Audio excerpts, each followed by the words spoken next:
I'm running away from the past I left behind. I'm looking for answers, but I'm blinded by the light. I'm lost in the music, can I stay here for the night? I promise I'll be gone in the morning, out of sight and out of mind. No blind,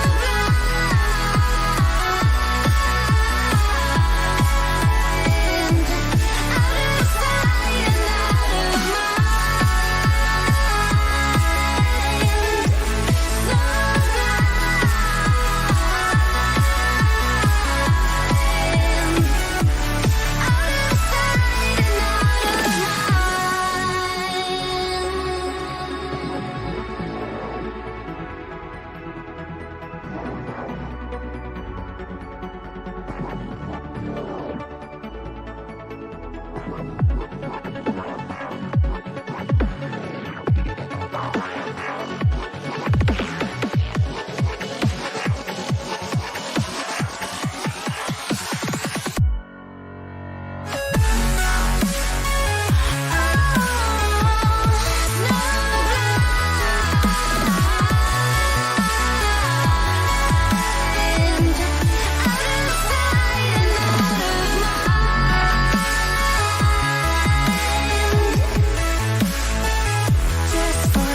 standing still.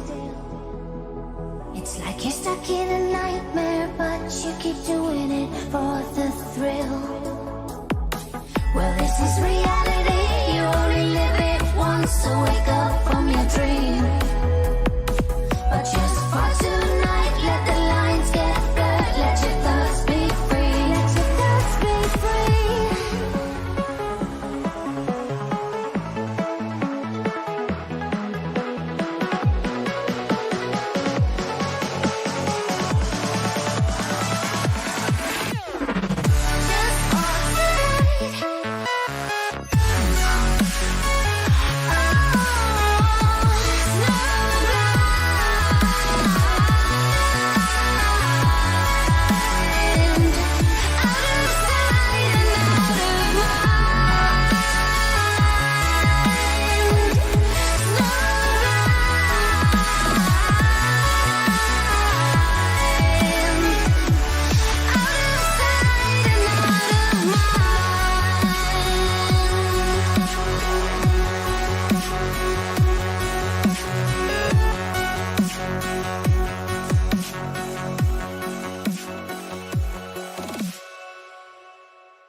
Oh, done it again.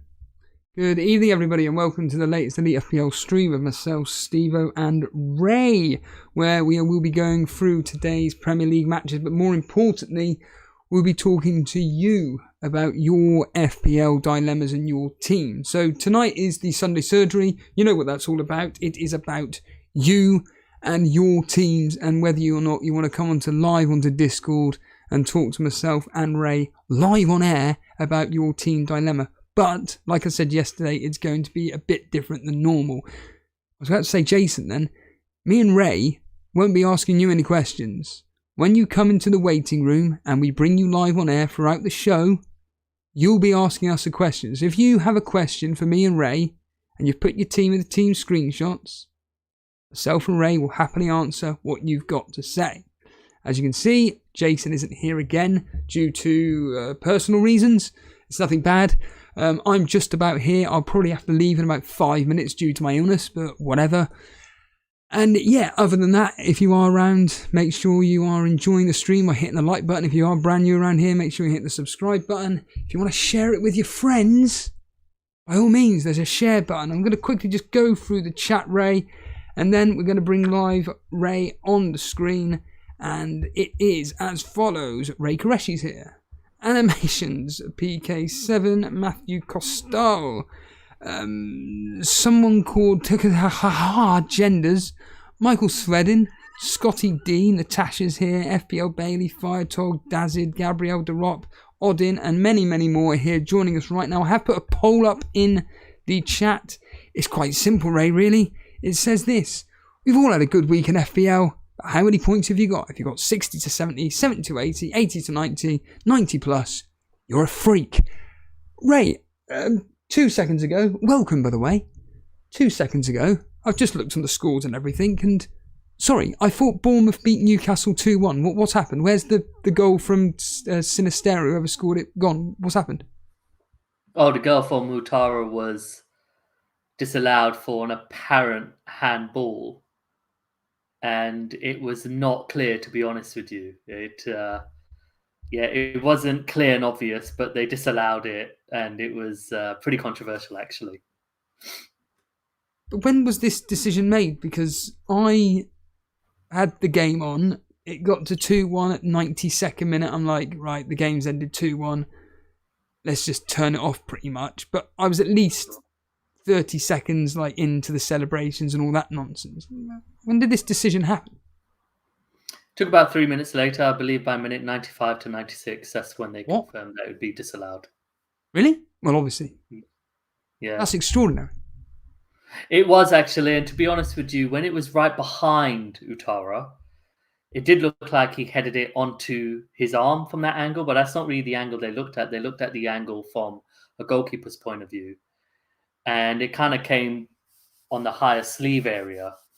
And that's when I was kind of thinking to myself that it isn't so clear and obvious, and therefore I would have thought you just go with the on-field decision. But there was some controversy about it. I personally feel it should have been allowed because it wasn't clear that it was a handball, and therefore you should go with the on-field decision. So, yeah, I mean, the manager lost the plot a little bit. I think the Bournemouth assistant got sent off for continuing his obvious disagreement with the decision, and Newcastle got away with one, in my opinion, in a very abject performance from them. Again, to be honest with you, Steve. Yeah, we'll crack on with the match in a minute. I'm going to bring up my team now from an FPL perspective. It couldn't have gone better today, barring Salah scoring, but at least I won a bet, Ray. All of 48p profit, so Jota coming through with an assist, a beautiful assist for Diaz. Yep. Jota in that game was very, very lively, like Salah, especially Diaz. Diaz was extremely lively. He never is, never out of fifth gear. It's extraordinary. But Jota could have and probably should have got a goal today. But we'll get onto that in a minute. So Jota there with his 6 points, I think it is. Let me just get it up on my own personal screen here. And the answer is, and of course it's not on the right screen. Well done there, Steve-O. He got 7 points, I think it is. What was it? 5, 6, 7, 8 points. 6 points for Jota. Sorry, I keep thinking he's scoring a goal. Gordon is the biggest winner for me, Ray. 7 points. Plus he's getting 3 bonus. Which I don't understand how the hell Gordon is getting 1 bonus, let alone 3. He was shocking today. I didn't even know he was playing. And yet he's getting 3 bonus. Isak, disappointing again. Again, another player, non-existent. In fact, the whole Newcastle team were non-existent. The good news for me is that on the day itself, the day where, and again, we will be going into these matches, the day that Chelsea decide to show up and they scored 6 goals, and Kunku was on the bench like he was on my bench. And he's there, just sat there right now, stinking it up. He's going to be gone, Ray, tonight. I'm doing it today. He'll be gone for Rodgers. That's going to be done. I made that decision already. Yeah. So there is stinking up the bench with 1 point. And then Hall, who I personally thought looked actually pretty good when he came on. I think the reason why he didn't play was because Eddie Howe was giving Lloyd Kelly a bit of a... I've had the word earlier on and it's completely gone out of my mind now. It begins with S. But yeah, he was just played because he was there at Bournemouth last year or whatever it is. Oh, sentimental. Sentimental, yeah. It's sentimental reasons. There's no other reason why he played today. And then Hall came on. And it's no coincidence that when he came on, he was extremely attacking and looked very, very good. Ray, just to talk about Telegraph, I saw you put on X today the fact that you pretty much own Cole Palmer. Any other players today which have done well for you in Telegraph before we move on to the few comments? Yeah, Trent got the clean sheet, so when he came off and was subbed, I was pretty happy, locked in, and the likes of Salah and Jota didn't destroy me too much. Isak just got the 2 points, and to be honest with you, I only watched it in dribs and drabs. I was out, and then I came back and watched the second half of the Chelsea game. But from everything I've seen, it's been pretty abject from him personally. But no, it's a good week for me. I mean, I'm up to 4th in my massive cash mini league, so yeah, and up to the top 10k. But it's only like 100,000 players. But hey, I'll take it. At the end of the day, you're progressing. And you mentioned Trent there. Trent is one of these players I can see is going to get a giant haul at some point in the near future. A bit like Eze. He is going to be getting a giant haul at some point in the near future. These players seem to be in and around the danger areas of the opposition half, and every time I see him, I'm just like, he's gonna get an assist, he's gonna get a goal. Absolutely frightening. The fact that he got in Telegraph ahead of Jota and Salah is a credit to you. But like you said before, in Telegraph, Salah's just so much money that you can spread the funds across the board. We've got Malintude here, a lot of people with the triple captain Haaland, and Ray reflecting on just briefly yesterday, Haaland coming through with a hat-trick. A lot of people going with the triple captaincy on Haaland, including, of course, friend of the show, Ash. They've done exceptionally well. I implored anybody to hit the triple captaincy button. I hope some people bothered listening. And they did really well out of it, didn't they, Ray? Yes, 100%. I almost looked at it as a sure thing. As long as he starts, that he'll definitely get a couple of goals. I had absolutely no doubt from all the circumstances being... He's had the full summer. He's match sharp from the first game. It's their first home game. They want to put on a show. I looked at it as almost a no-brainer because it's like it just all meets for Haaland to get a massive haul. So for those who got the 3 goals, and to be honest, could have been 5 goals, Steve-O, is brilliant. Now you don't have to worry about that chip and you've hauled, and you're already ahead, aren't you, really? Because if you have your captain get 3 returns, your triple captain get 3 returns whenever you use him, even in a double game week, you're delighted, actually. So to get it in a single game week, absolutely phenomenal. So yeah, I think, from an FPL perspective, the Haaland triple captainers are the ultimate winners. And honestly, I deservedly, they deserve their flowers with this one, because it's very rare to triple captain for a single game weeker, especially when it was so prominent. I'd be interested to see the figures of how many people did it, so I might look at it a bit later. But I'm pretty sure amongst the engaged, a lot of people triple captained him from what I saw. So I'm on 95 points, Ray, without using... That's including Gordon's bonus points, without using a chip. And there are people here that have got less than that this week.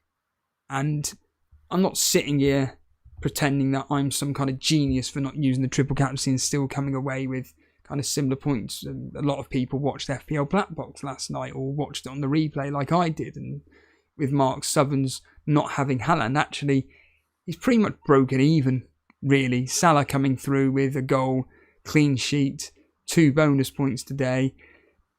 Mark, with the differentials that he's got within his team, has actually, I would argue, come out on top with certainly some of the picks that he's got within his own personal team moving forward. I was thinking this earlier, Ray, when we were messaging one another about last night's stream, and I was thinking, it seems to me that all the popular picks at the moment seem to be scoring. And for some reason, for me, I don't like that. I want us to allow us to think by going, my team's crap, I need to make some changes. But for some people, like myself, it's like, actually, I can still move into the next game. In theory, I could move into the next game week with this team, in theory, and then go into the game week 4, the international break, with 3 free transfers, and then make some decisions. The likes of Gordon today, Son yesterday, Salah today, Jota, Diaz, Haaland, and it just goes on and on and on. Gibbs White's a popular choice in FPL.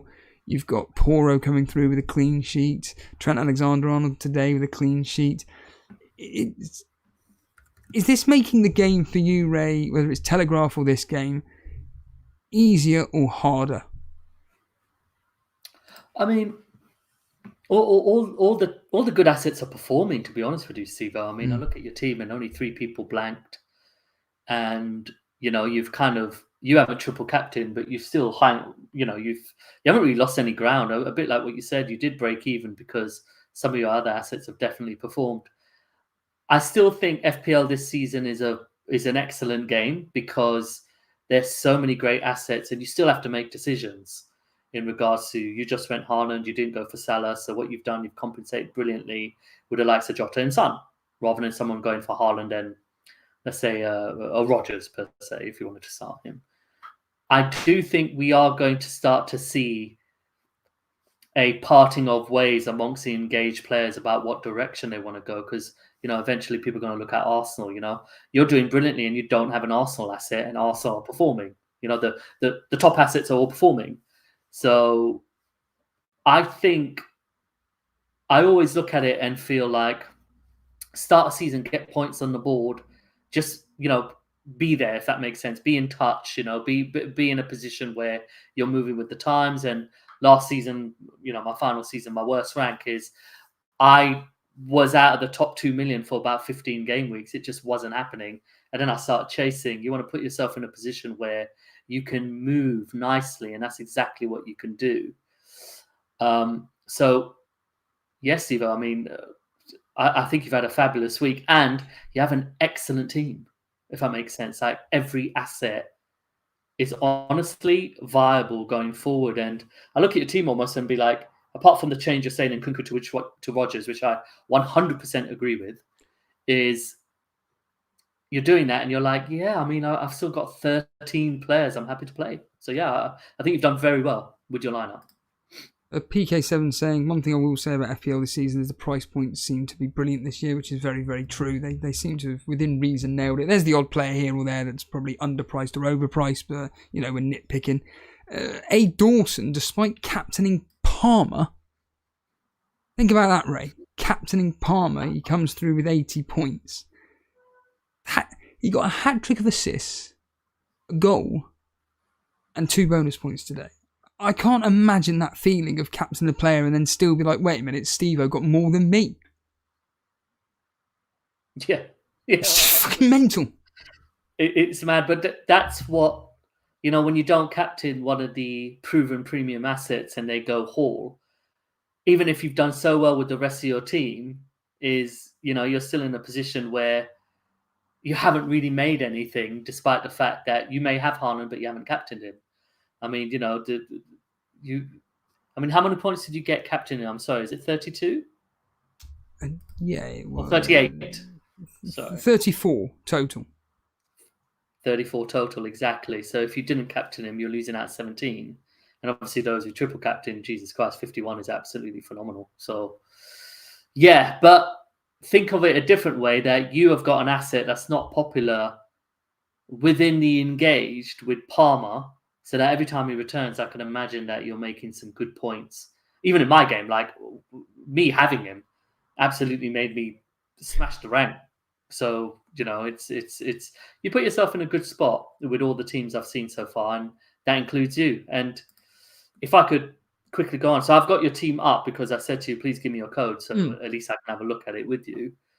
And you bring in a Rodgers, for example, and it's like, yep, happy to play him, happy to play him, and if you want to, but if not, you've got fantastic funds in your bank, isn't it? And just to move on for a rainy day. And I think that's where it's brilliant that you got these 5 transfers. Is they are viable. This new feature is viable because you can really beautifully plan moving forward, and you don't have to knee jerk and take like a -16 here or there, especially if you banked transfers. And I look at your team and I think, yeah, just you don't have to rush right now, and then eventually when Arsenal's fixtures really turn, then you can start to look at Son to Saka, for example. So, yeah. Evening, Russ Morgan. Zane saying you got Palmer captain today. What happens with Barco's price? Tom is saying, I don't know. Russ saying, does Nkunku have to go, Ray? I think so. Because when I looked at their side today, Steve, and I actually had it all prepped and looked at it today, their front 4 was Nico Jackson, Madueke, Cole Palmer, and Mikhailo Mudryk. So those are 4 positions already over there. And if you look at the bench as well, which is quite unbelievable, the likes of Neto and Felix came on for the goal. And Nkunku also came on. Dewsbury Hall came on. So, and even Gui's on the bench. So they brought on 4 attackers and took off 4 attackers. So unfortunately, Nkunku is in that position where I cannot see him being nailed. Funnily enough, and I only thought about it when I saw the lineup today and the way Chelsea played, that Nico Jackson is more likely to start than Nkunku. Now, yesterday, we rightly teased Nico Jackson because he misses so many chances. But he's still playing because he leads the line. Nkunku is not a player who's ever led the line. He plays as that 10. And with Cole Palmer absolutely nailed in this team, like there's absolutely no doubt Cole Palmer plays every game. He's their best player. But when you looked at the way Madueke performed today, Nico Jackson, then Felix and Pedro and Neto, who came off the bench today, they have unbelievable quality of depth in the offensive positions. And I just don't think Cole Palmer is worth it from what I saw. If I could ask a question on that, how much is Madueke, Steve? Do you know at the top of your head? Or 6.5. dig it out? There you go. I think I'd leave it, honestly. But Chelsea are going to do this to a few teams because they've got too much quality. Is João Felix not going to take over Jackson's position, or is he not the front man? I've never really seen him lead the line too much. Granted, he's hardly plays. He's been everywhere and nowhere, if that makes sense. And I look at João Felix as he's in the same boat as an Nkunku, as a Neto. As honestly, Steve, all of them minus Cole Palmer. I'm not giving you much, I know, but I don't have faith that these players are going to continuously and consistently play games. I do think Nico Jackson will play in the next game because he returned. But if he doesn't return suddenly, Maresca's there saying, oh, well, I got João Felix just there, he'll play. I got Nkunku just there, he'll play. So he could eventually, but at 6.5, it's the same kind of risk as Nkunku, in my opinion. Before we get on to a match review, I want to bring on Animations, see what question he has for us. So Ray, get ready, Animations, get ready. And if you do want to join myself or Ray in the discussion on today's games, by all means, or if you've got any issues with your team, you can jump to the Discord. The link is in the description. Or if one of my moderators is watching, you can just simply post the link there. A lot of people watching at the moment. Please make sure you are hitting the like button and hitting the subscribe button. Good evening, Animations.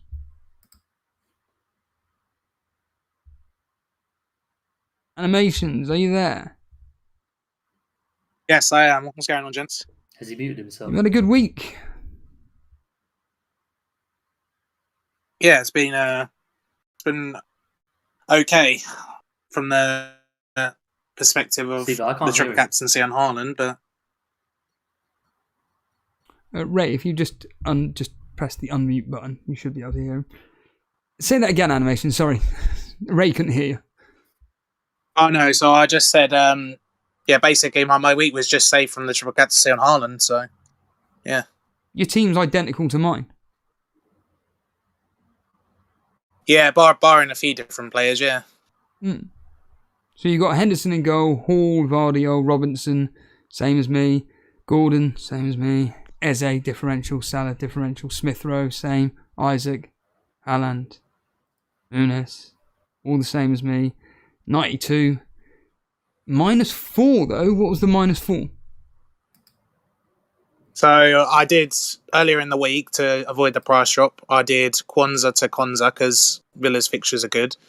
And then on Friday or Thursday, one of those days, we obviously got the Solanke news. So I did Solanke to Maniz because otherwise I would have had to play Kwanzaa. And I think, not Kwanzaa, Konza. And I wanted to get an attacking asset over that. And I thought Maniz's fixtures are just too good to avoid. So.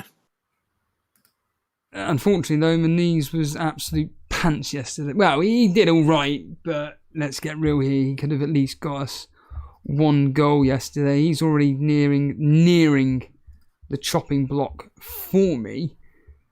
What's the question, though, for myself as it stands right now? Because Ray's having a few problems for whatever reason with Discord.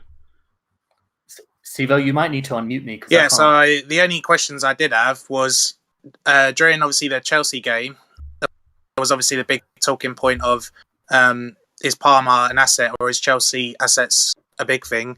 And the other question I had was, who do you reckon is going to walk out with the AEW World Championship tonight? Well, I can answer that immediately. I don't watch wrestling, so I can't comment. Ray, who's going to be coming out with right, fair enough. Who's going to be winning the AEW Championship tonight? I don't even know who's wrestling each other, so... I think it's Will Daniel Bryan versus Swerve. But that's fine. I didn't know whether you... Because obviously, I know you went last year, right? If I'm not mistaken. I can only hear you, Steve. Could you hear me? Yeah, I have no idea what's going on. It's just doing my head in now. Let's just... I have to call it a night on Discord. Brilliant. But basically, I did go last year, and ironically, since then, I've completely given up on watching wrestling because I just think it's crap, to be completely frank. It just bores me. But, yeah, like I said, I don't watch anything to do with wrestling these days, so I can't really comment. But what was the question about FPL, sorry? Yeah, so about Chelsea, like I was having a bit of a dispute with Edgeworth in the Discord earlier about it, and about, like, is he going to be the player to own now? But obviously with my current structure, and for me personally, I think Chelsea are still kind of an avoid. Like I think from what I was hearing on TalkSport today, Wolves' defence was very shaky and like very suspect. And I was having a dispute with Edgeworth earlier about it, saying that I don't think Chelsea are going to put like 3, 4, 5 goals against the teams that they've got against. I mean, what's your opinion on that? Look, Chelsea have got one of the best attacks potentially in the league once they gel. Today, I saw me and Ray are going to talk about it in a minute. I saw the highlights, which means absolutely nothing. Defending from either team was non-existent. It just seemed like a basketball match. You put the ball in the back of the net, we will, you will, we will, you will, we will. Defending just didn't seem to exist. I didn't watch the match because we can't watch it in this country. And because we were able to watch Bournemouth versus Newcastle. But for me, there's just too many options from Chelsea, barring one player. It's Cole Palmer. Now, in your team, which is exactly the same as mine, I don't think you need to be bringing in a Chelsea player. I don't think there's any need for you to be bringing in a Chelsea player whatsoever. So I think that not needing to worry about them, because you've got so many options there. You've got this Madueke, Palmer, Felix, Jackson, and Kunku, Cucurella, for fuck's sake. And yeah, there's just too many options to be choosing from. But the one person that I'd be going for, if anybody, would be Cole Palmer. And I was seriously thinking of bringing him in for Son. But after watching Newcastle today, I'm not getting rid of Son at all until I feel that he's not the right option to have. And I'm going to leave it there because this whole Discord thing is completely ruined. Ray can't hear a bloody thing, and it's just ridiculous, to be honest with you. So thank you for the call. Ray, can you hear me again? Yeah, I've no issues hearing you. Very strange. We're not going to divulge into that. Yeah, Animation was talking about Chelsea assets in FPL. And obviously I mentioned about 500 different players just then. Any of them an option to choose from? No, I mean, I'd only Palmer, to be honest with you, pretty much for my aforementioned points, to be honest with you, Steve. So I won't really repeat that. Just wait and see. If someone breaks through and you see they're consistently starting a lot of games, then I think it's absolutely fine. But otherwise, at the moment, just hold. I agree with you. I think just hold what you've got. And apart from Nkunku, I think that just get him gone. Like you say, even if he starts next week against Crystal Palace, there's a chance he may get an attack and return. But I think you'd be better off putting your faith into a different player, to be completely frank with you. Palmer gets in any side in the Premier League for me, PK77, which is very, very true. That is very, very true. Palmer is the only one that... Brilliant. It's great, isn't it? I just want to look at a Poxy comment and I can't because of a poll that won't move out the way. Thank you. Alexander McBrien saying Palmer's the only one that can be trusted in that Chelsea attack, which is very, very true. To start regularly, it's like Salah and the rest of the Liverpool attackers. You pay more for the quality and regularly starters. And that's actually very true, isn't it?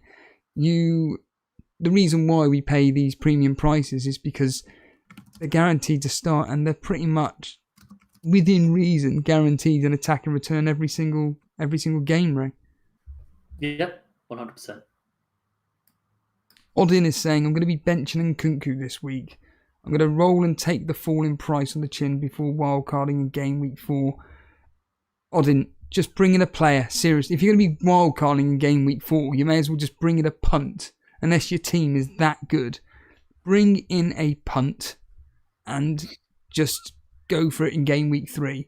I was thinking someone like Visa of Brentford and Burmo of Brentford. Attack the teams which look like they're against others which look like whipping boys, and I think Brentford could potentially destroy Southampton, if I'm honest with you. It could be like 2 or 3. Edgeworth saying, I'm angry that Palmer isn't getting the respect he deserves. I think he does get a lot of respect, to be honest with you. Thinking of triple captaining Palmer versus Palace, Matthew Corstel is saying. Triple captaining Palmer versus Palace, Ray. Do you think this comment's been made by Matthew because essentially people are triple captain this week? So they're like, oh, if people can get away with it in a single game week, let's go and do it for the next game week. Yeah, it feels a bit knee-jerky now if you're looking to triple captain another player so quickly after Haaland. I understand the frustrations. I absolutely understand it. But now if you have it, just hold it.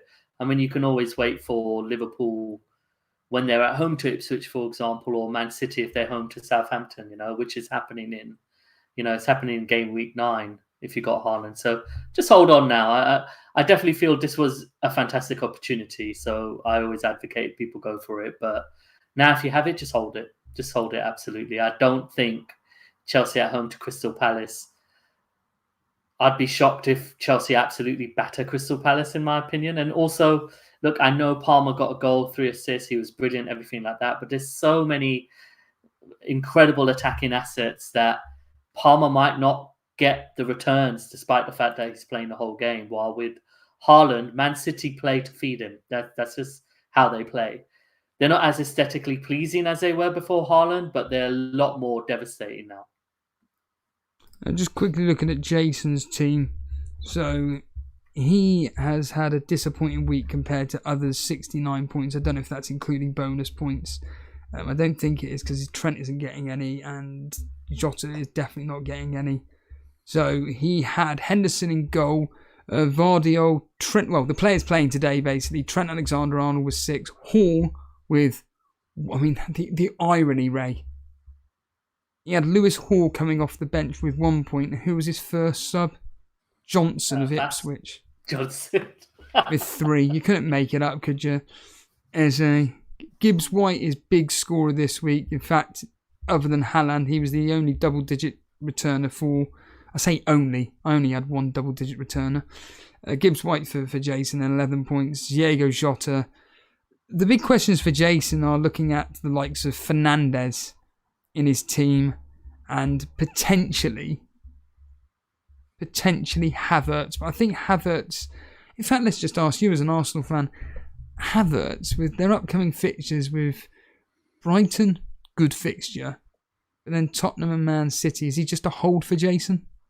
Yeah, I think so. I think definitely I'd play him against Brighton and Tottenham, and then I'd bench him against Man City. And I would assume that he still has decent bench cover, does Jason. So yeah, I'd absolutely hold Havertz. But in regards to Bruno, I mean, we spoke about it yesterday, but I just, if I had him in my team, I'd be very happy to take him out and look to, possibly, if he's got money in the bank or he wants to use a couple of transfers, look to bring in a KDB or Foden, specifically KDB. I had to think about yesterday after our episode, and then obviously I went through the rerun, and as always, I like to kind of review my performance.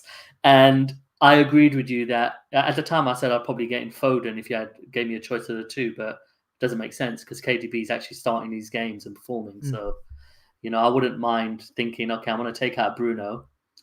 If I don't have money in the bank, well, then maybe make another transfer, bring down someone to a 4.5 or, of that ilk.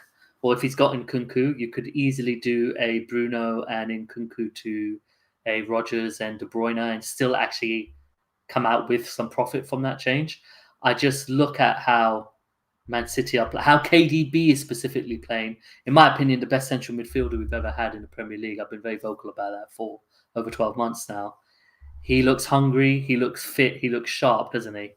And, enjoy him while we can before, he could possibly get rested or get injured again, because obviously he's played so much football the last 7-8 years, isn't it? That he's just enjoying while we can, if that makes sense. So no, absolutely. Well, the funny thing is, Jason's actually ahead of the curve because he's actually got Rodgers in his team. Oh, so he's already, like Jason always is. He's right there up there with. Well, I don't need to make the Rodgers move because I've already got him. I wouldn't. I know there's Ollie Watkins on the tip of most people's tongues when it comes to I'm going to get rid of Isak and I'm going to bring in Ollie Watkins.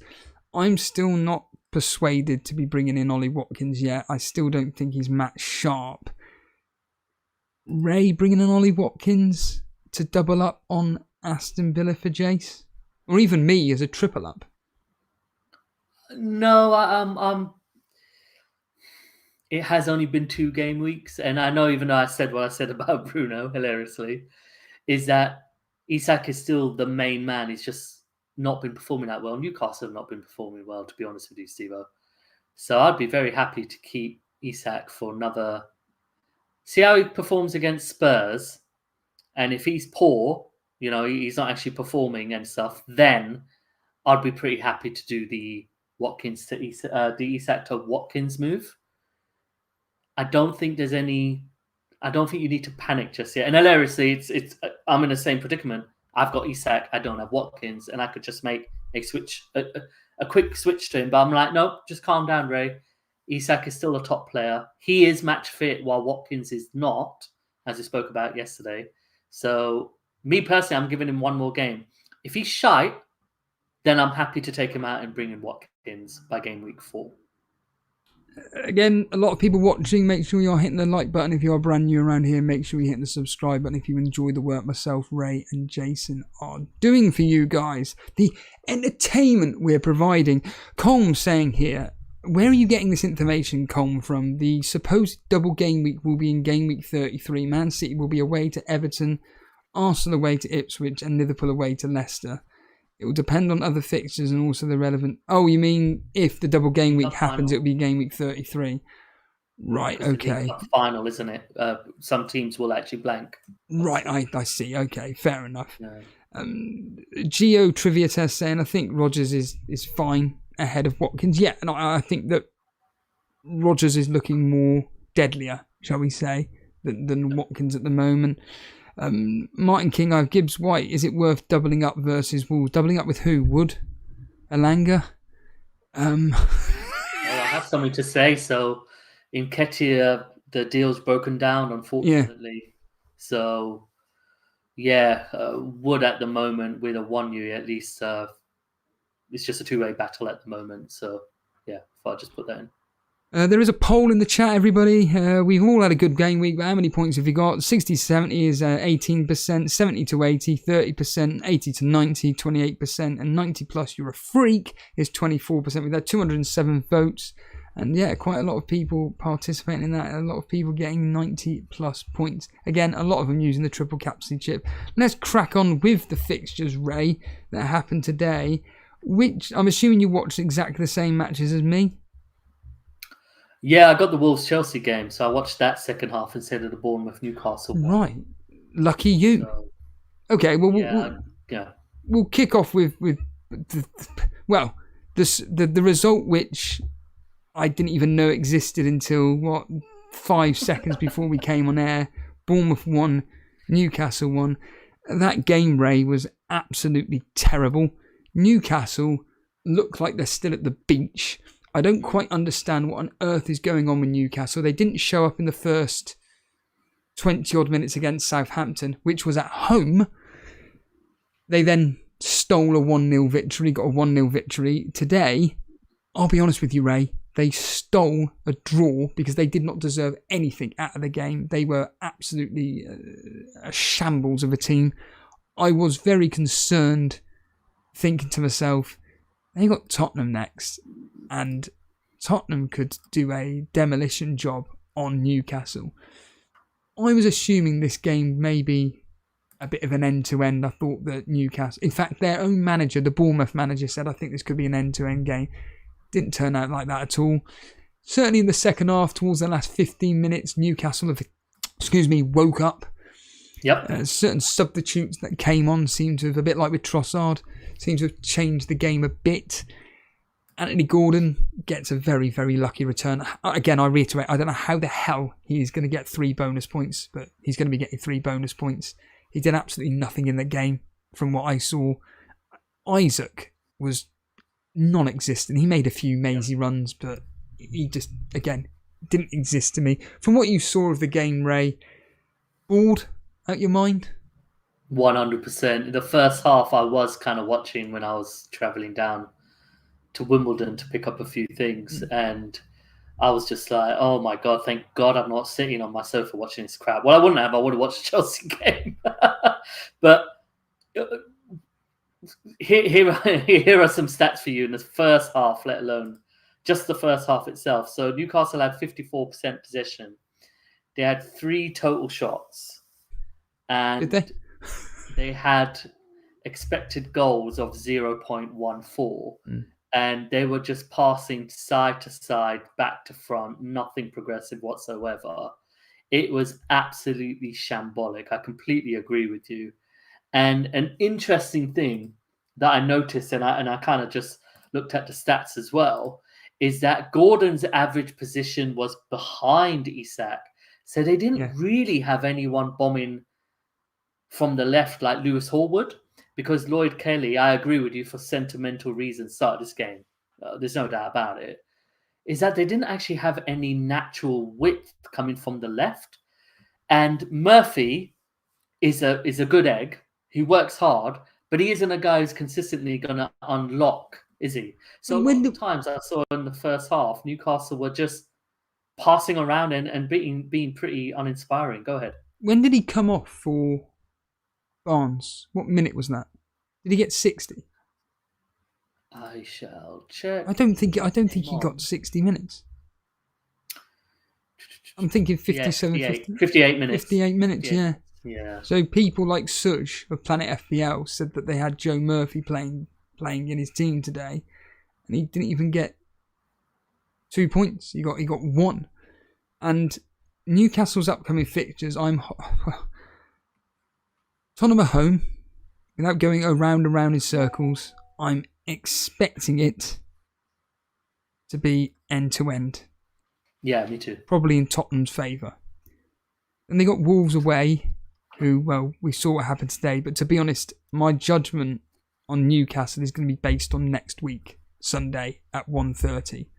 When, if they come out of that game exactly as they did against Southampton and Bournemouth, look like they're bereft of ideas, don't have a clue what's going on, I'm thinking, right, Isak, Gordon, I'm sorry, but you're out the door. Tottenham, on the other hand, their fixtures, as you know, Newcastle away, Arsenal at home, and if they come through that fixture against Newcastle, let's just say with a win, and Son gets me an attack in return, I'm just thinking, Steve, you may be able to hold on to him, depending on how Son performs, of course. I mean, he could be not particularly great like he was against in the first game. I've completely forgotten who they played. But that's right, yeah. So it's then a question of, right, Aston Villa, who are the team, in my opinion, to target. And Rodgers, I've already going to have with Nkunku. There's no other midfielders to own. And it's a case of, right, is it just me being clever and just going, genuinely, see you later, Isak. Watkins has got Everton at home, Wolves at home, Ipswich away. Bring in Watkins after the international break. Yep. I can't add any more to it. Absolutely. I mean, the thing about Son, historically, he absolutely loves playing Arsenal, but a lot of that is because of our high line. Now, funnily enough, our high line hasn't completely been extinguished, but Saliba and Gabriel are just athletes, aren't they? That, they're very comfortable overall, in general, that's the right word to use, to be very happy to go one-on-one against pretty much anyone. So, or 2-on-1. What I like about the two of them now, going a bit tactical here, is that they're not proud enough to double up on a player. It isn't like Saliba thinking, okay, I've got Haaland, don't worry, I'll handle him, and that pride aspect coming in. No, we're very happy to do 2 against 1, absolutely snuff out any issue, and then go from there. And I absolutely love that the pride aspect in regards to defensive collectiveness of the team has definitely been diminished. However, Son is one of the best off-the-shoulder attackers I think we've ever seen in the Premier League. So against Newcastle, if they're going to play Livramento, I wouldn't be surprised if Trippier plays a game, though, if he stays, because what they'll do is they'll probably drop him back a little bit more, while Livramento is not really a defensive fullback, is to try and marshal Son in regards to just being in a good position. Don't give the guy space because he's devastating from behind. However, I don't think they'll do that. I think they are going to, go hell for leather, because I think Howe wants to start playing more expansive football now. And I could definitely see Son getting a return there against Arsenal as well. Remember, it's a derby. So even though, last season was ridiculous. We won 3-2. I don't know how we won, because we played crap that whole game. And in the second half, Tottenham started to get back into it. And then obviously at the Emirates as well, it was a 2-2 draw. Son got a goal as well. So he may have got 2 goals. No, he got 2 goals in that game. So I would not hesitate starting Son in either of these 2 games. Sorry, let me just finish up. Because the player that you'd look to bring in, you probably want to wait until game week 6 to bring him in, if that makes sense. And I'm just looking at Saka. So go ahead. Sorry. No, I was just looking at transfers going ahead, and we've done the Rodgers move. That's done. We move on. I keep for the following week Son at home to Newcastle, and then you got Gordon and Isak at home to Spurs. Yeah. I'm just looking at Chelsea's fixtures, and I'm thinking to myself, Steve-O, I tell you what, mate, you've got 2 free transfers going into game week 4 international break.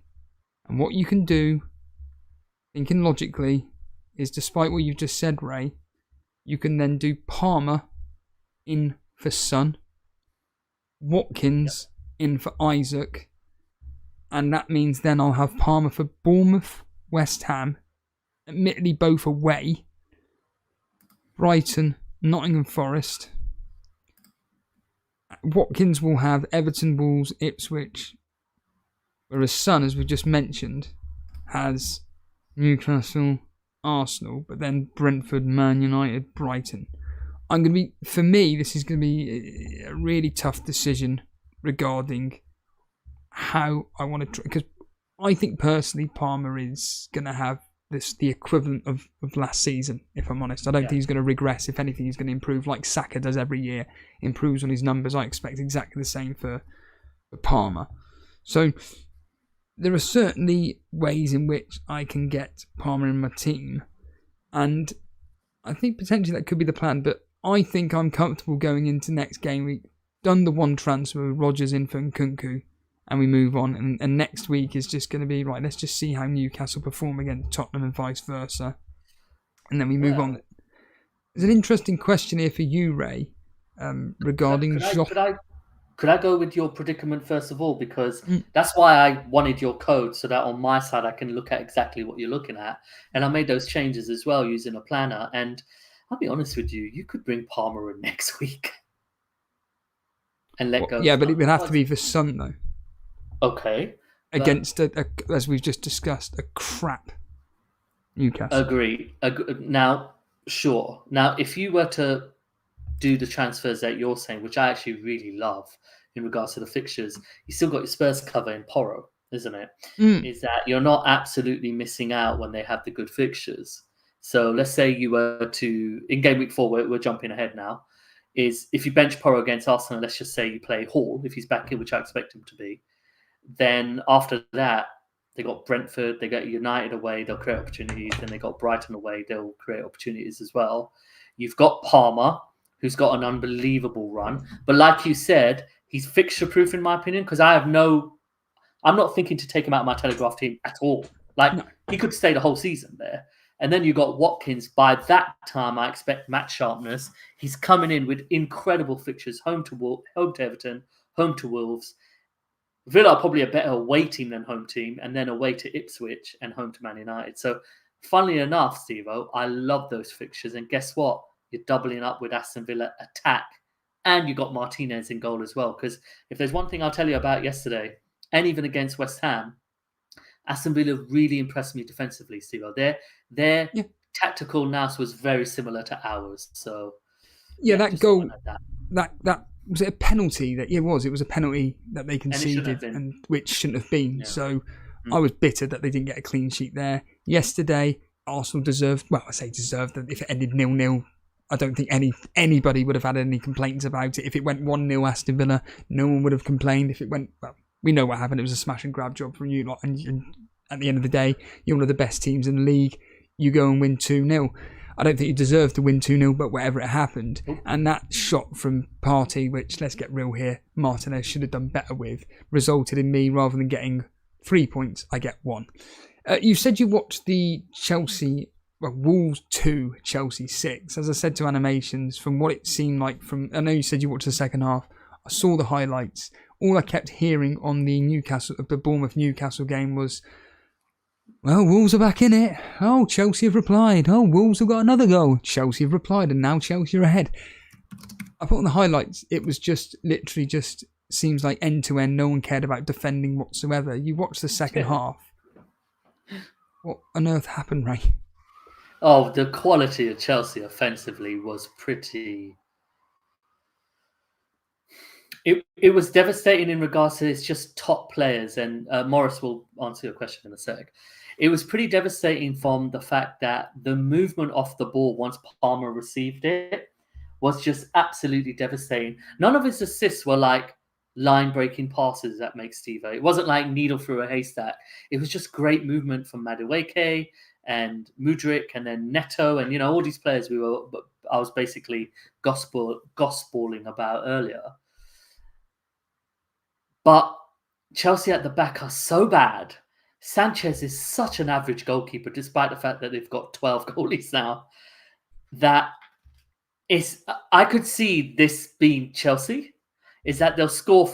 You score 3, we'll score 5. You score 2, we'll score 4. It's going to be so exciting because even in the Man City game, they had opportunities to score, which is something we covered last week, that we do think Chelsea could create things. Because it was, it was on the Sunday, the game, and obviously we had it on Saturday, the stream. But in regards to, were Chelsea absolutely phenomenal? No. Could Wolves have got a point? Yes. Did they deserve it? I'm going to say no because of how devastating Chelsea were taking their opportunities, Steve-O. So, yeah.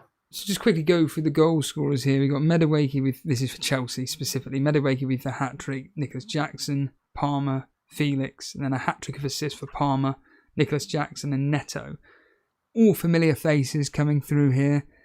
I think it was like last year, Madueke came through with some ridiculous double-digit I did a haul. thread Can on you? it. What was that about again? Remind me. I think he had like 4 games in a row or something like that, Steve-O, and then it was like, oh, he's only 5 or 5.5 million, and then he just stayed in the team for the rest of the game, but he wasn't getting the returns anymore. But again, the difference is now he's got better attackers around him, isn't it? Because I think Madueke is fantastic. Oh my god, we didn't even include Sterling. Okay, I know Sterling is being shifted out. Sorry, but it's Madueke came in. He was 5.5. He's 6.5 now. So as an asset, I can't tell you to take that gamble yet until we go through a few games. However, what I like about what you're saying is, okay, I'll go a week without Palmer and then bring him in, is that you can still enjoy that wonderful run of games, isn't it? You're only missing out on one game at home to Crystal Palace. And that's why I do advocate, looking at someone like Palmer is a great thing to do. But with Madueke, once again, I'm sorry, I'm repeating myself. Him, Neto, and Nkunku, Mudryk, Dewsbury Hall, they're all in the same boat, aren't they? Flipping hell. Felix, Jesus Christ. Yeah, that game against Crystal Palace is not going to be Wolves versus Chelsea. I mean, let's get real here. Most people for Wolves versus Chelsea predicted 1-1, 2-1 either way.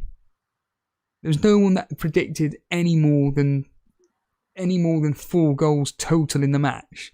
Turns up with 8, which I think 8 goals is the same amount that's been scored in the last 6 fixtures. Not literally, but you know what I mean there. And yeah, you are completely right. To be honest with you, with Chelsea's fixtures, like I say, Bournemouth isn't. If Chelsea go for it, Bournemouth's a great fixture. West Ham away again. They're there for the taking at the moment. Definitely. Brighton and Hove Albion. Man United could have scored a few yesterday, and then Nottingham Forest at home. I can't really comment on because they seem to be doing very well. But Crystal Palace at home, Crystal Palace will give a good account of themselves. And I wouldn't be surprised if that ironically did end 1-1, 2-1 either way. You just mentioned a comment there from Morris. We will get on to that in a second. I just want to quickly address this for 2 seconds here. Where are we? It was Abdul saying Isak to Watkins is the move if you can find the money. I don't think it is, Ray. I don't think you do either. No, I'd wait a week. I'm waiting a week. I think, Spurs are... teams create opportunities against Spurs. That's just how Ange plays, right?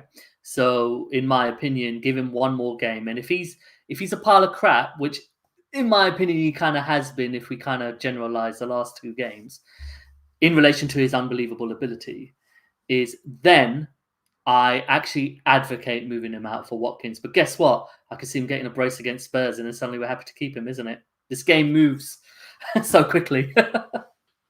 Matty went a lot saying, I think a lot of people got sucked in by Newcastle players this season. They don't look great. They are looking shocking. Well, hindsight's a wonderful thing. No one predicted that Newcastle would be as bad as what they've been so far, as demonstrated in the Southampton game. FPL Josh saying, I feel Rob Jota had a shot target cleared off the line. I got 107 points for me with earning triple captain. Yep, incredible. Andre saying, Nkunku to Luis Diaz. I already have Jota and Gordon. I'll be honest with you, Andre. Actually, I'll tell you what. I just realised that, yeah, Nkunku to Diaz. I like that move, Ray. If you already have Jota, is it potentially overkill? And maybe just enjoy the fact that you got Jota at the moment, and if you're looking to spend 7.5 or 7, if you haven't got Eze, I'd maybe tempted to upgrade to Eze because of the way he's been performing of late. I know he hasn't returned, but he will haul. And you know what? It wouldn't surprise you if it was against Chelsea. You wanted to address this comment from Morris. He says here, I missed the Kwanzaa price drop, so I downgraded Bruno to Jota and Kwanzaa to Robinson. I have 0.8 in the bank. Shall I take a -4 to get rid of Nkunku? Or just play Poro/Pedro? Any thoughts on that? So really the question is, should he do a -4 to get rid of Nkunku? I would say I don't think it's really worth it. In fact, ironically, I'd probably just give him the game against Crystal Palace. Or even if you don't want to do that, Brighton have got Arsenal away next. there is no way in hell, even though Dan said on the voice message, well, it's a tough game. It ain't going to be tough this year. You're going to waft them aside, in my opinion. Whereas Spurs away at Newcastle, who would you play out of Poor and Pedro or Nkunku in that specific thing? I'd probably play Nkunku personally. But if you don't want to, if the inevitable is going to happen with Nkunku falling in price, bringing in someone like Rodgers and then playing him in the Leicester away game could be the one. Ray, you wanted to address that comment? Yeah, Morris, first of all, thanks for the question. And to be honest with you, Nkunku could start. Yeah, let's just say he does start. But the problem you're going to have is that Nkunku is one of 7 attackers who could start, isn't it? And, pretty much 7 attackers looking to fill 3 positions, let's be honest, because Palmer's, there's no doubt he's nailed, in my opinion. He's the best player, like I said earlier. So you're going to keep on having that mental battle to see if you want to keep him, and he's going down in price more and stuff like that. So personally, I would not sell him for -4. Take that hit at the moment, and then probably use the money to bring in Rodgers. I assume you don't have him, or but that will be in game week 4. Who would I start out the 2 of Pedro Porro and João Pedro? I would probably go for. I'll probably go for João Pedro simply because I do think Newcastle are going to score, and João Pedro, I can see that Arsenal will concede because of how attacking Brighton are. I understand where you're coming from with starting in Nkunku, Steve-O, but it's just I wouldn't understand why they'd start him after how devastating they were. Only just to save on the -4. That was all it was. Maybe just Pedro then. Maybe just start Pedro then. Yeah. Monchi, who's a regular in the Discord, he says, keep out for news for Matty Cash. He went off injured with a hamstring, and this Negla Kolovic that plays for Villa, he's 4 million, and he'll probably start the next few games in place of Matty Cash. What do you think about that? Potentially looking at, if you've got no other fires to burn, you've got 2 free transfers, Ray, you've got a defensive problem in someone like, say, Kwanzaa, or someone like, I don't know, I can't even think of another, Barco. For 4 million, I tell you what, you could take more of a punt on you. There's not less of a punt on someone else, I guess. Yeah, Monchi, that was really interesting because when Cash came off, I expected Konsa to go right back and they'd bring on Carlos to play at centre back or one of the other centre backs, because Konsa's been excellent. Well, Emre's actually confirmed he'll play centre back Konsa. Okay, but I was just expecting that he'd be a cover when Cash came off. But when Nedeljkovic came on, he was very, very good. But again, when Trossard came in, Trossard was fantastic. I'm unsure about this one because you could see a moment that Konsa might go right back simply because he's, just act as a wide centre back like what Man City do with Ake and what Arsenal basically do with White now. So if you said to me, Ray, what 4 million option would you go for? I'll probably go for Fast simply because I know he's pretty much going to play every single game. But you don't want to really be in a position where you're relying on them. So this is personally. This is a quote from your former manager. Konsa is comfortable, thank you, Monchi, is comfortable playing at centre-back and now prefers playing either Matty Cash or Negla Kovacic. How do you pronounce it, Ray? Nedeljkovic. Playing in their position due to the change in the build-up of structure. So it's looking like this Nedeljkovic is going to be nailed at 4 million. I think, like I said, like with Jason, if you've got no fires to burn, and Jason hasn't really got fires to burn, maybe Fernandez, but Barco to this Nedeljkovic ain't a bad move if you're listening, Jason. There was one question here, and Andrew Ferguson, friend of the show, saying, what if you have Rodgers already and got 7 million to spend? Who are you going to be replacing though, Andrew? If you're meaning Nkunku, and if you've already got Eze, we were talking about the team last night, Ray, and I'd be looking at Brighton, Ipswich, Nottingham Forest, Chelsea, Tottenham, Newcastle, Wolves. I'd be looking at maybe Mitoma, Minter, but mainly Mitoma possibly, or your mate Adingra, but I don't think he's a starter. No, I mean, we don't want to cover everything verbatim from yesterday, but I think Mitoma would be a player I'd really be attracted to, Andrew. I think Mitoma's a great shout. I know another one that I'd like is Gibbs White. Gibbs White personally is a player I was looking at in my team, and again when I was making drafts in FPL for a few people and just playing with it anyway because it was good fun, is that I did like the sound of Gibbs White because he is the main man in that team. Yeah. He'll play every single game. He plays down the middle pretty much, and again, someone can confirm, but I'm very confident he's the penalty taker. So Yes, it'd be I believe Mitoma. Yeah, it'd be Mitoma or Gibbs White because their fixtures are beautiful. Yeah, overall, you know? barring Liverpool away, Wolves, Brighton, Fulham, Chelsea, Crystal Palace, Leicester, I do agree with you. A guaranteed starter, penalty taker. Got his goal yesterday. That could be a confidence booster.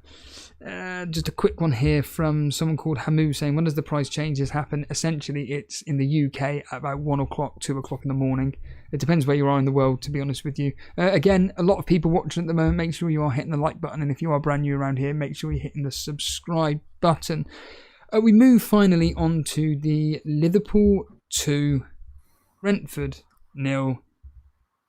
Me and Dan like to use the word a professional job.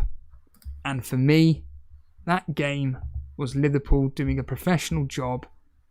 Surprise, surprise, Liverpool beat Brentford at home 2-0. I think their last games have ended 3-0, 2-0, 3-0, 2-0 at home. Ray, I enjoyed Liverpool.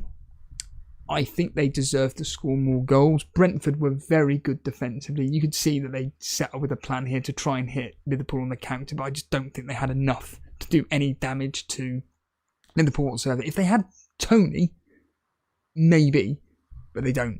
And really, it was a boxing match where you got a professional fighter. He's pretty much playing around with the amateur until eventually the professional goes, do you know what, I'm just going to knock you out now. And then that's what happened with Salah's goal. It was just, it's coming, 2-0. I was impressed by Jota. I think, like any striker for Liverpool, is getting into the perfect positions. I still think Jota could, at this stage, have done better with a lot of the attempts that he had on goal.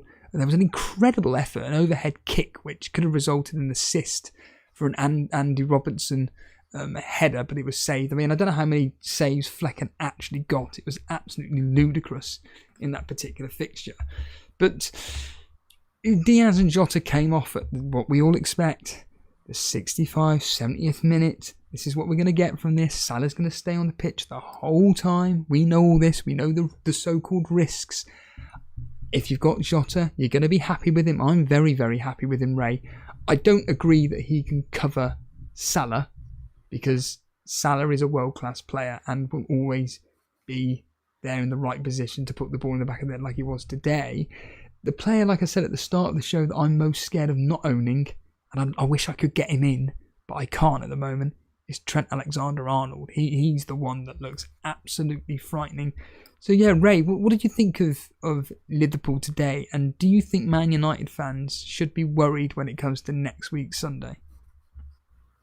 I think I will kind of go further with your analogy with a professional boxer and an amateur. I think that's absolutely brilliant way of describing this game. The amateur, basically the professional boxer will just sit back, put up his arms and have the right blocking technique. An amateur will come in and wail through, but actually really do nothing, isn't it? That's basically what happened with Brentford, to be honest with you. They would break out nicely. Frank definitely has them playing a little more progressive football. They're not hoofing it as much now because they're not playing Tony. I expect Tony to be let go one way or another. Let's just explore that. Have you genuinely? I don't follow anything to do with transfers. If a transfer happens, it happens. What's the latest then regarding Tony? I know that Frank doesn't want to play him because of the transfer rumours, but is there any solid information coming up? No, that's it at the moment. He doesn't want to play him until this transfer window is sorted, because, ultimately is he's really not.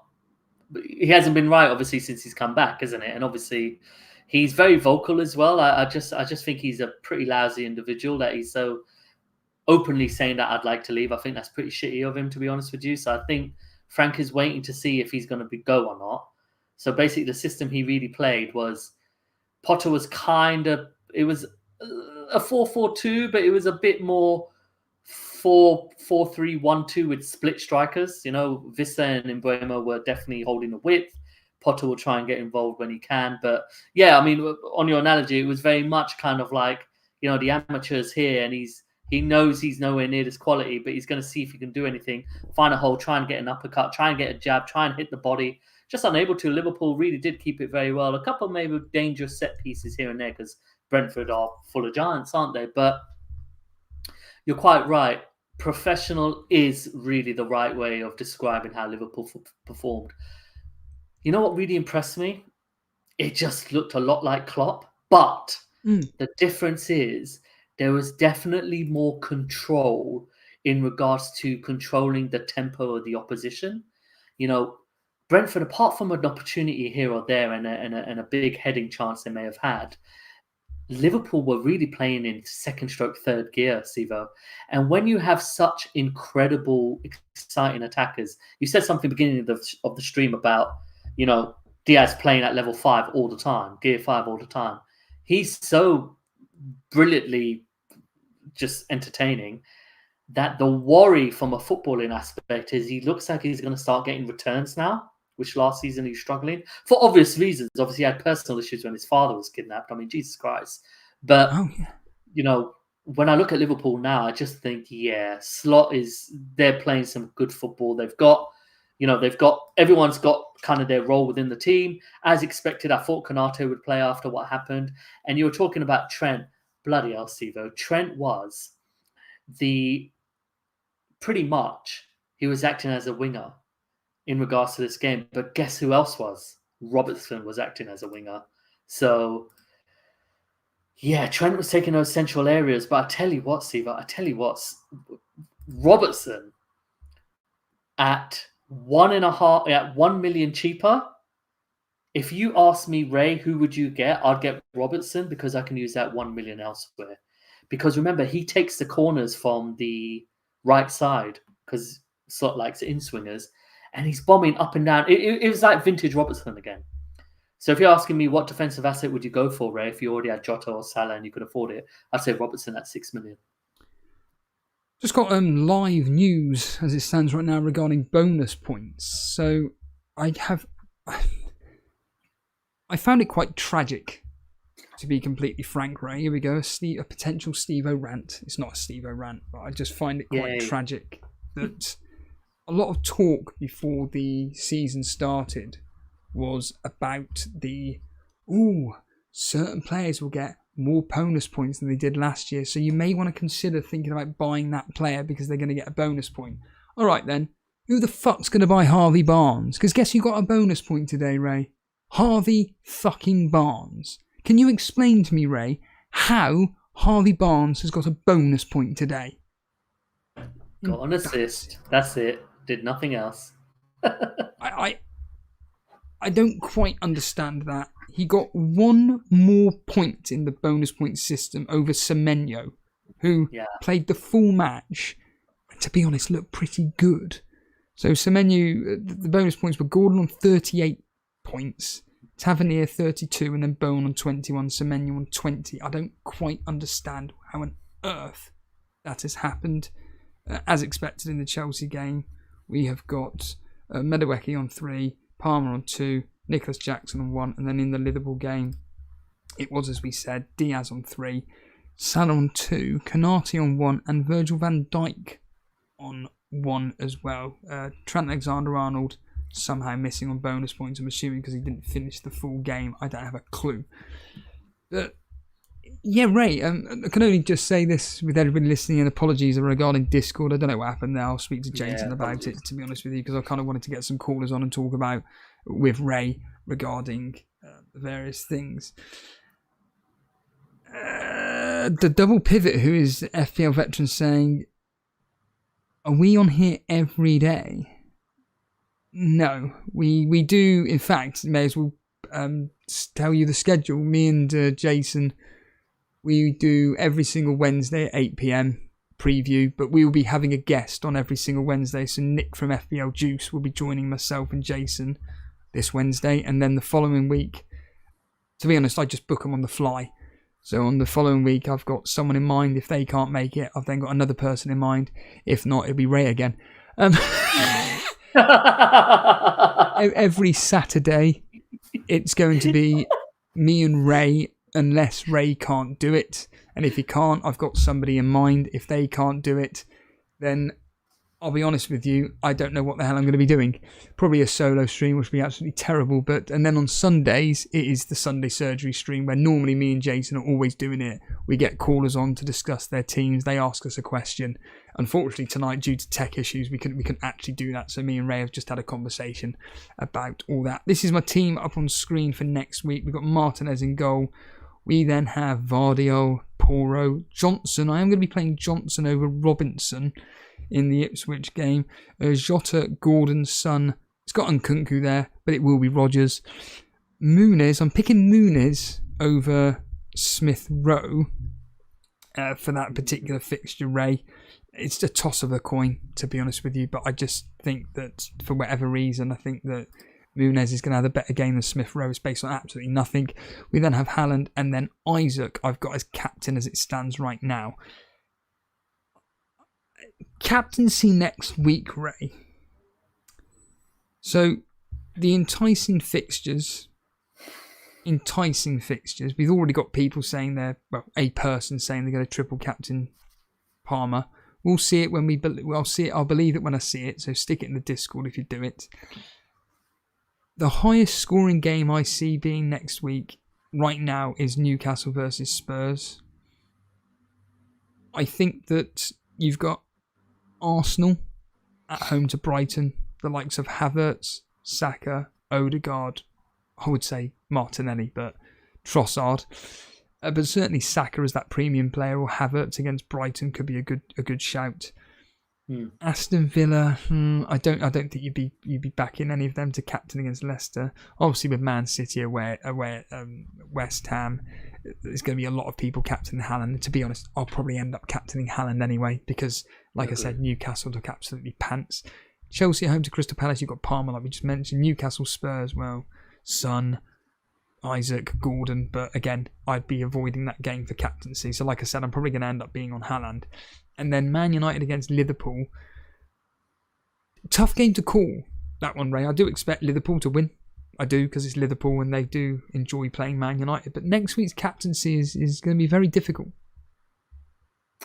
Yeah, I mean, you actually, when you were asking me about the Liverpool game, you did actually kind of ask a sub-question if Man United should be concerned about, obviously, Liverpool. I would say yes, absolutely, because, again, I just say it all the time, but, I have no idea what Manchester United's approach are going to be, but when they play top teams, Ten Hag bloody knows how to get a result, you know what I mean? So I wouldn't be surprised if they beat Liverpool, even though Liverpool are way beyond Manchester United. And I think Slot's a better manager as well, but if you go to captaincy, I really think because there isn't an obvious differential, just stay safe and go with Haaland. Yeah, it's boring, but it's fine. It's fine. I mean, because Man City are going to create opportunities. I have not been impressed with West Ham. Like I said yesterday, Crystal Palace kicked their ass until basically West Ham got an ridiculous goal through a melee happening within the penalty area. That I do expect Man City to comfortably win maybe 2-0 or 2-1 and Haaland to get a goal. I mean, if you had a Watkins or if you had a Saka, then maybe I'd say, oh yeah, I'd love to captain Saka or Watkins away to Leicester. That feels like a Watkins game, in my opinion, because I think Leicester are just an abomination defensively. What about Havertz for Jason, maybe? Yes, because he is better when Trossard plays with him. Now, I know I'm just like a fanboy at the moment with Trossard, but he plays better with him in regards to being in more offensive movements for Arsenal, but possibly not really for Havertz. I would not look to captain a Havertz simply because there are times where he's just channel running for the sake of channel running, while someone like Saka is always getting in those right positions to be able to get in the right area. Odegaard could be someone as well, but I almost look at Odegaard and think, get a goal first and then possibly he'll start to be in those more advanced areas. But at the moment, he's definitely taking the talisman route. So not really, Steve. I'd say, if it was like open season and you said, right, Ray, give me your top 3, I'd probably go Palmer, simply because just what I saw today. I'd go Palmer, Saka, and then Haaland. But with your team, I'd go Haaland. Shane making a point that he'd happily come on. Trust me, my friend, I've actually genuinely thought of you. I can assure you right now. But I've also really, really want to get Llama involved in the show again. But I don't know what his personal situations are at the moment. But trust me, I've been thinking of you. In fact, let's just put it this way, Shane. At the moment, as you've used a Peep Show quote there regarding Ken, I have been doing a mark on the toilet in front of Johnson. I'm constantly going, I'm so sorry, Johnson.